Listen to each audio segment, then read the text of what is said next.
What's going on, guys? My name is Seth the Programmer, bringing you a new theory debatable topic. I'm not really too sure what this would be categorized as, but anyway, let's get right into it.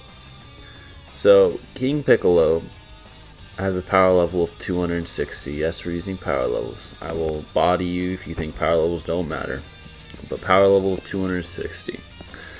The normal Namekian warriors on Namek have power levels of like 3,000. Even like Elder Mori has a power level of over 1,000, as they were able to destroy a few Frieza soldiers who thought a power level of 1,000 was nothing to them. So the question came to my mind is, why is King Piccolo so goddamn weak compared to other Namekians when King Piccolo is supposed to be the half of a Super Namekian? So he's not just a Namekian, he's a Super Namekian half.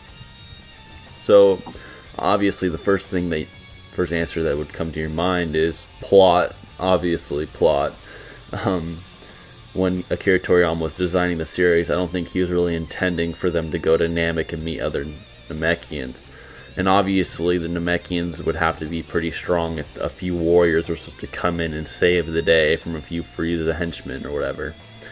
So obviously it was bound to happen that a Namekian was going to have a power level of over 1,000, and King Piccolo was already at 260 when this was already happening. He can't just go back in time and somehow remake the whole series for it to fit. So obviously that's why. But if we were to logically try to explain why this is, then it gets a little bit more complicated because we have to fill in the gaps for an author like this. It should also be noted that when Piccolo and Kami were originally fused, they were so powerful that the Dragon Balls they made could turn Goku back into a child. This same Goku being stronger than Super Saiyan 3 Goku in just his base form. So basically this Shenron had enough power to manipulate a Super Saiyan 3, if not greater. So this dude was pretty damn badass, and it makes you wonder, how did this dude go from Super Saiyan 3 levels of manipulation powers to not even a power level of 260? What the hell went on here? So the only thing I can really see happening is perhaps when they defused, they lost a lot of themselves. So say that you have two people, right? You give them the Patara earrings, like, Goku and Vegeta turning into Vegito. The boost that they get is exponential, like it multiplies their power by possibly millions of times, right? So I think the same can be said for defusing. So say they defused, their power would decrease exponentially. And also, the way they defused was a tad strange, if that makes sense. They defused physically, like they were born as one being. They weren't two people that fused together. They were one person that split into two, so it's a little bit different.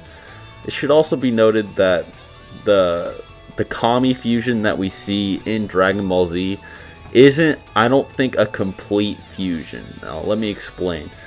King Piccolo was the original evil half of Kami. Piccolo Jr. was more like a reincarnation. But as far as reincarnations go, we know reincarnations don't always carry the same traits as the originals. Take Oob and Majin Buu as a perfect example of what I'm talking about. So while Piccolo Jr. carried a lot of the characteristics of King Piccolo, he was not nearly the same as King Piccolo. King Piccolo was basically evil incarnate. He was pure evil. He was just the pure evil essence of Kami. So I believe that the fusion that we saw in Dragon Ball Z wasn't nearly as strong as it should have been. I think that if Kami and King Piccolo fused, they would be exponentially stronger than the Piccolo that we see today, honestly. Like I said, the Shenron that they made was strong enough to completely manipulate a Super Saiyan 3 level fighter. So just take that into account. And like I said, when they defused, they lost a significant portion of themselves. Like, who knows if it split off perfectly, you know what I'm saying? So That could explain why King Piccolo is so weak compared to other Namekians. Obviously, like I said, the main number one reason is plot holes that Akira Toriyama just simply could not fill in. But anyway, if you have any other theories of why you think this is, other than plot, don't say plot, because I already said that like 3 times now. If you have any other reasons why you think King Piccolo is so weak compared to the other Namekians, even though he's supposed to be a Super Namekian that was once very, very strong, go ahead and let me know. Anyways, guys, till next time.